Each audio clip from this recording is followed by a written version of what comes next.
Hi guys, Paper States Ball here, and today I'm gonna be teaching you how to make um, make phylogenetic trees from from um, from real genetics, but also like breeds and varieties, cultivars or whatever.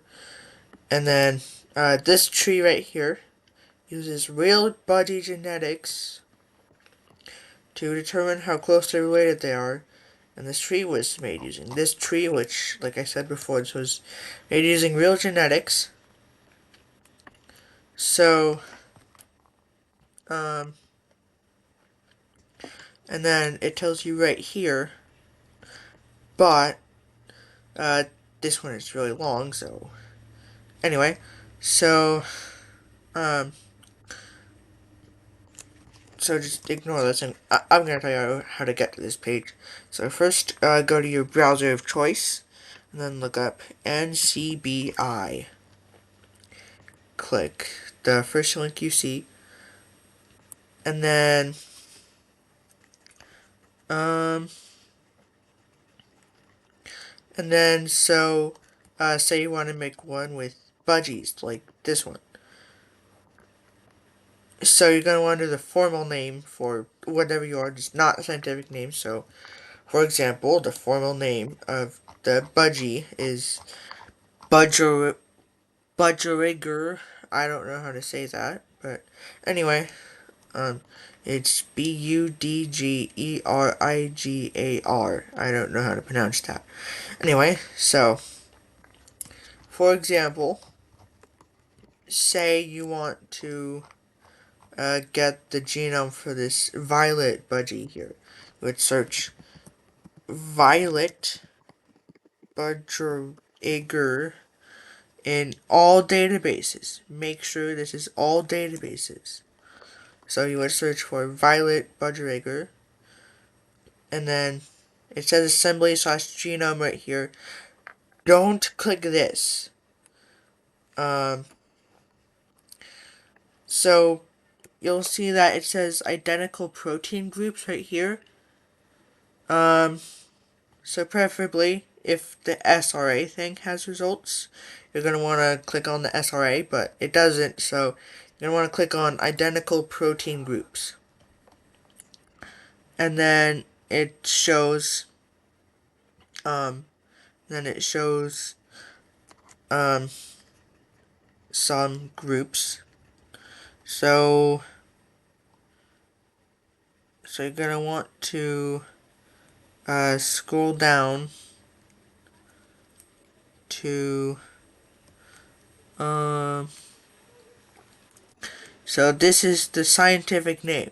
So if you don't know the scientific name of the animal that you want to do, you're gonna want to go to Wikipedia, budgie for example, and then here it is, and then right down here it says M. undulatus. So you go and look at the genus, and the genus here is this M. So Melopsidicus undulatus, or sometimes it'll tell you right here, but most of the time it doesn't. So that's a really handy thing to know. The genus is also it's always the first name. So Melopsidicus undulatus. So then you're gonna want to click on the ID here. And then right here, if you scroll all the way down, it'll give you the genome of that individual. So, um, and then just like before, I prefer to have a Google Doc with all the genomes. So this is the genome that I found for the violet budgie, aka the purple budgie. But, and these gray ones right here are from the proteins. But, for example, let's say we want to find the um, the genome for the wild type budgie, which is um, which is this green one here. So you're gonna want to go back to this thing, and then sometimes it won't be like immediately jumping out. So just like a wild type. Oh, just give it a second. Okay, so and then yeah, it does say identical protein groups, but if you look right here, it doesn't say anything. Not for the SRA. But if I were to get rid of type, it does say stuff for the SRA. So, and then SRA is preferable because, well, because, so like, if I were to click no, um, is it biosample? Yeah, breed, wild. It tells you the breed right there. So, SRA. So, next up, you're going to want to click on this, the ID right here under run. And then you're going to want to click on reads. And then it tells you the exact genes that the individual has right here. And then see all these ends here? These uh these mega will accept. So um so gonna want to copy and paste it in here, but I prefer to have a label right here so you know exactly what type of, like what color or breed or cultivar this was. So wild type budgie is again this green one right here. And then it won't have everything you want. I had to find this out the hard way, but you can find this out the easy way. So like, for example, say I want to look up a half cider budgerigger. It has 0 results, and then if it has a result in literature, you don't want this because it doesn't give you any genes at all. But yeah, um, and then I'm not sure. I'm just assuming this part, but I'd assume that they don't have any half-cider genes or genomes because because they are extremely rare. And then um, and then also if you look up, wait no, wrong wrong thing. Okay, so for example, if you were to look up feather duster, which is a real type of budgie, you'll also notice that they don't have very many, I mean, like any genomes for this one at all. And then that's because the feather duster budgie doesn't really live very long. They rarely ever live to maturity. So that's probably another reason why they don't have any genes. So, so like, and then these are real budgie types, by the way. A half cider budgie. Um, Budgerigar. So this one is a real budgie, and then feather duster bud feather duster budgerigar. And then there's a page right here, but it doesn't really have a picture. But feather duster budgie. So this one is a feather duster budgie, and these ones don't really live very long because of their feathers. Um, But this is a mutation that doesn't really live very long, so there's not really a large window to get their genome. So, um, and then one guy on YouTube raised it to maturity, but that's just one guy and one budgie that made it to maturity, which is sad, but it also explains why they don't have any genomes for it. But yeah, so like for example, and then um, and then if you just copy it and then click on align here, edit slash build alignment, create a new alignment, well, yeah, DNA, and then paste it in here, and then I'm gonna copy it and add a new one using that plus and paste it, and then also uh, do not um, do not like double click on this, and I'll show you why in just a little bit once I copy this other one for the yellow budgie.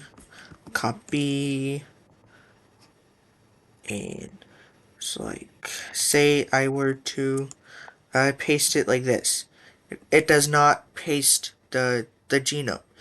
You're actually going to want to select it, but don't double click on it. But you can select it if you just single click on it, and then you're going to want to do Ctrl V or Command V on a Mac, or some people call it Control V. So, and then you're going to want to do data and export alignment, mega budgie tutorial.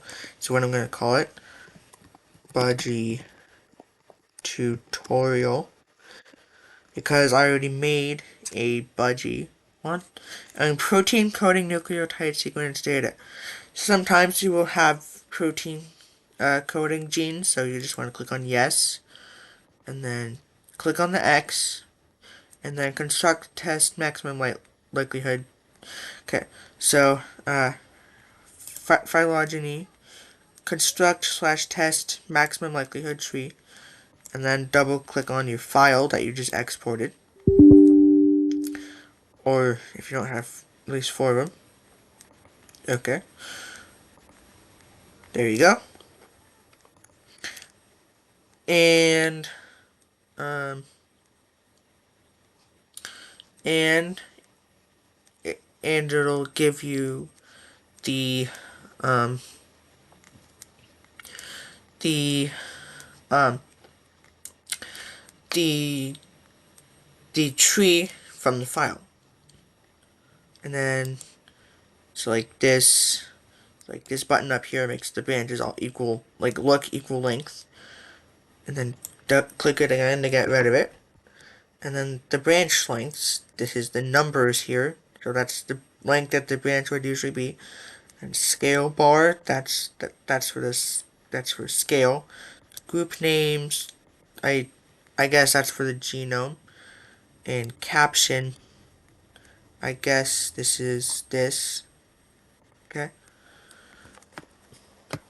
But um and then um and then uh and then how I got the image of it is I just did PRTSC on the PC. I'm not sure what that is on a Mac. So and that should take a screenshot, and then I dragged it over the tree, and then if I go to my folders, for some reason it, so I have a shortcut to my screenshots folder, and then it'll automatically save it even if it doesn't do anything. I mean, even if it doesn't say anything, it'll still automatically save it. So here's my screenshot right here, and yeah, so that's how you get the genes or genome on NCBI, National Center for Biotechnology Information. Um, and then, well, for um, for specific breeds, varieties, cultivars, or whatever. And then, so like, if I were to say like, um, search for Melopsidicus undulatus, which again is the budgerigar or budgie, and you click on this, it doesn't tell you what um what breed or variety or whatever it is. It tells you the age and the development stage, but that's about it. It does not tell you the breed, but this method I did at least lets you input the breed or variety or whatever that you want. Now again, it doesn't have any, like, obviously it has stuff on it, but it doesn't have all of it, but it does have the vast majority of it. So like, I'm not sure if I can do this, but if I just, let me just like empty it and so, oh, um,